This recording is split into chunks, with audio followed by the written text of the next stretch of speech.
আর বাড়বে না Facebook income? অনেকেই এই প্রশ্ন করতেছেন, অনেকেই মেসেজ করতেছেন যে ভাই ফেসবুক ইনকাম নিয়ে এখন একটা ভিডিও দেন, কেননা অনেকের ইনকাম বাড়তেছে আবার অনেকের কমতেছে। এক্স্যাক্ট এই জিনিসটা কেন হচ্ছে এটা অনেকে জানতে চাচ্ছেন। ইভেন ফেসবুকের ইনকামটা সামনে বাড়বে কিনা অনেকে বলতেছেন 31শে আগস্টের পরে ইনকাম বাড়বে। তো সবগুলো বিষয় নিয়ে আজকের এই ভিডিওতে কথা বলবো। আপনি যদি এই চ্যানেলে নতুন এসে থাকেন ভিডিওতে লাইক দিয়ে দিবেন, চ্যানেল অবশ্যই সাবস্ক্রাইব করে দিবেন, ঠিক আছে? তো এখানে দেখতে পারতেছেন ইনকাম কিন্তু অবস্থা পুরাই খারাপ, ঠিক আছে? বিশেষ করে যাদের 50,000 1 লক্ষ ভিউজ আসতেছে তাদের তো ইনকাম নাই। তারা এক মাসে মনে করেন যে আপনার $100 কমপ্লিট করতে তাদের কষ্ট হয়ে যাচ্ছে। আর তাদের নিচে যারা আছে 1000 ভিউজ আসতেছে, মানে তাদের তো কি বলবো, বলার মতো কোনো ভাষা নাই, ইনকামে শো করতেছে না। এখন আপনাদের একটাই কথা যে ভাই ইনকাম একদিকে কিছু মানুষের কমে যাচ্ছে, অন্যদিকে কিছু মানুষের বেড়ে যাচ্ছে, এটা প্রথমত ক্লিয়ার করতেছে এটা কি কারণে হচ্ছে, ঠিক আছে?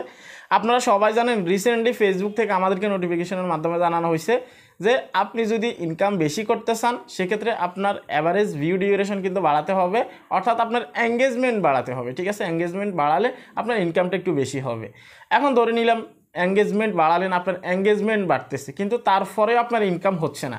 অনেকে বলতেছেন ভাই আমার যে পরিমাণ এঙ্গেজমেন্ট আসতেছে সেটা দিয়ে অন্য মানুষই কিন্তু ঠিকই ভালো ইনকাম করতেছে, কিন্তু ওই একই পরিমাণের এঙ্গেজমেন্ট দিয়ে আমার ইনকাম আসতেছে না, এমনটাও কিন্তু হচ্ছে।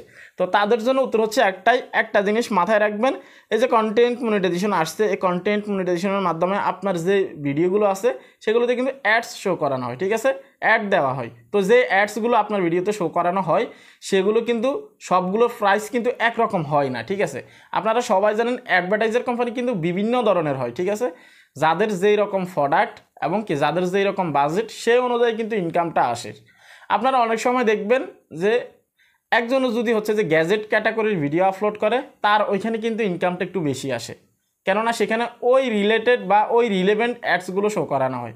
আবার যারা হচ্ছে যে আপনার ব্লগ ভিডিও করে তাদের ওখানে কিন্তু আপনার হচ্ছে যে প্রোডাক্ট অর্থাৎ আপনার জামা কাপড়ের বা হচ্ছে যে আপনার ড্রেসের যে অ্যাডসগুলো আছে সেগুলো শো করানো হয়। তো ওগুলো তো অনেক সময় দেখা যায় কি অ্যাডসের মধ্যে ইনকামটা একটু কম হয়, কেননা তাদের বাজেট একটু কম থাকে অথবা আরপিএম সিপিএম একটু কম থাকে। তো মূল কাহিনীটা কিন্তু এই জায়গায় সবগুলো অ্যাডসের কিন্তু আরপিএম সিপিএম একরকম হয় না, ঠিক আছে? অ্যাডসের আরপিএম সিপিএম যত বেশি হবে আপনার ইনকামটা তত বেশি হবে, ঠিক আছে? রিসেন্টলি দেখা যাচ্ছে যেহেতু অনেকের ইনকাম বেড়ে যাচ্ছে আবার অন্যদিকে অনেকের কমে যাচ্ছে। তো যাদের বেড়ে যাচ্ছে তারা তো এতদিন থেকে ইনকাম করতে টোটালি পারে না। বিশেষ করে আমি অনেককে দেখলাম এতদিন থেকে যাদের ইনকাম হয় না তাদের মধ্যেই কিন্তু অসংখ্য ক্রিয়েটরের এখন ইনকামটা কিন্তু বেড়ে গেছে। তো তাদের যেহেতু এখানে অ্যাডস ক্যাটাগরির একটা বিষয় আছে এবং কি তাদের কন্টেন্টগুলো কোয়ালিটিফুল এবং কি আপনারা যারা ভিডিও আপলোড করতেছেন অলরেডি আমি অনেকের ভিডিও দেখলাম, আপনারা এমন ভিডিও আপলোড করেন বিশেষ করে আপনারা 1080তে ভিডিওটা এক্সপোর্ট করতে পারেন না, অনেকে এরকম আছেন। আবার অনেকে আছেন ডুয়েট ভিডিও করেন, মনিটাইজেশন আছে অলরেডি, আপনারা কি করেন ভিডিওগুলো ডাউনলোড করে আনেন। আপনারা সবাই জানেন ভিডিও যদি আপনি ডাউনলোড করে আনেন তাহলে কিন্তু আপনার এখানে রেজুলেশনটা কিন্তু ঠিক থাকবে না, ঠিক আছে? এইচডি কোয়ালিটি কিন্তু থাকবে না। ডাউনলোড করা ভিডিও কিন্তু আপনার ক্যামেরা দিয়ে শ্যুট করার মতো কিন্তু কোয়ালিটি দেয় না, সেটা আপনি ভালো করে জানেন।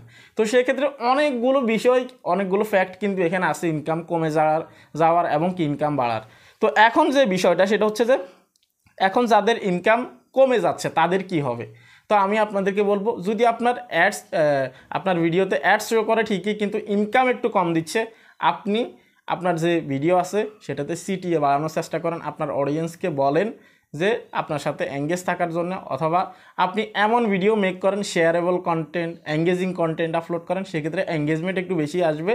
অথবা আপনি পুরোপুরিভাবে অ্যাক্টিভ থাকার চেষ্টা করেন, তাহলে আপনার অ্যাডসও বেশি আসবে এবং কি আপনার আরপিএম সিপিএমগুলো ভালো থাকবে যদি ভালো অ্যাডস কোম্পানি আপনার ভিডিওতে অ্যাডস শো করানো হয়, ঠিক আছে? তো সেক্ষেত্রে আমি আপনাদেরকে বলবো 31শে আগস্ট বা হচ্ছে যে আপনার 2025 কোনো বিষয় না, ইনকাম যখন তখন বাড়তে পারে। এখন যে জিনিসটা বোঝা যাচ্ছে ফেসবুক বারবার আমাদেরকে এঙ্গেজমেন্টের ইঙ্গিত দিচ্ছে যে আপনারা এঙ্গেজমেন্ট বাড়ান, অ্যাভারেজ ভিউ ডিউরেশন বাড়ান, তাহলে কিন্তু আপনাদের ইনকামটা একটু বেশি আসবে। অর্থাৎ আপনাদের অ্যাভারেজ ওয়াচ টাইমটা একটু বাড়ান ভিডিওতে, তাহলে আপনাদের ইনকাম বেশি আসবে, অ্যাডস বেশি শো করানো হবে, সেখান থেকে আপনার রেভিনিউ বা ইনকামটা একটু বেশি হবে। তো আমি আপনাদেরকে বলবো 31শে আগস্টের কথা বাদ দেন, 31শে আগস্টের পরে যে আপনার 1 মিলিয়ন ভিউজে $100 ইনকাম দিয়ে দিবে বিষয়টা কিন্তু এরকম না। কোয়ালিটিফুল কন্টেন্ট আপলোড করার চেষ্টা করেন, যেহেতু এখন একটা নতুন কন্টেন্ট মনিটাইজেশন আসছে, এটা যেহেতু থ্রি এক্সাস্টিংভাবে আর্নিং করা যায়, ইনকাম করা যায়, সেক্ষেত্রে এটার ভিতরে অবশ্যই তারা কঠিন কোনো বিষয় রাখবে। তো সেজন্যে কোয়ালিটিফুল কন্টেন্ট আপলোড করেন, এইচডি কোয়ালিটি কন্টেন্ট আপলোড করেন, শেয়ারেবল কন্টেন্ট আপলোড করেন, এঙ্গেজিং কন্টেন্ট আপলোড করেন, ঠিক আছে? সিটিয়ে দিবেন ভিডিওতে সবসময়। তো এই ছিল কমপ্লিট ভিডিও। ইনকাম যদি কমে যায় হতাশ হবেন না, 2 দিন পরে 10 দিন পরে যে আপনার হুট করে ইনকাম বেড়ে যাবে না, এটার কোনো নিশ্চয়তা নেই, ঠিক আছে? আপনাকে একটা জিনিস মাথায় রাখতে হবে, এখন ইনকাম কম আছে, 10 দিন পরে যে এই কমেই থাকবে, বিষয়টা এরকম না। যাদের অলরেডি কমছে তাদের মধ্যে অনেকের বেড়ে গেছে। কার কার ইনকাম বাড়ছে আপনারা অবশ্যই কমেন্ট করবেন, কার কার ডাউন আছে আপনারাও সবাই কমেন্ট করবেন। তো আপনি যেহেতু এতক্ষণ পর্যন্ত ভিডিওটা দেখছেন, অবশ্যই আপনি ফেসবুক নিয়ে সিরিয়াস, তো সাবস্ক্রাইব না করে অবশ্যই যাবেন না। এ ছিল কমপ্লিট ভিডিও। আপনারা অনেকে জানতে চাচ্ছেন ফেসবুকের একটা পলিসি আছে ডিস্ট্রিবিউশন নিয়ে, ঠিক আছে?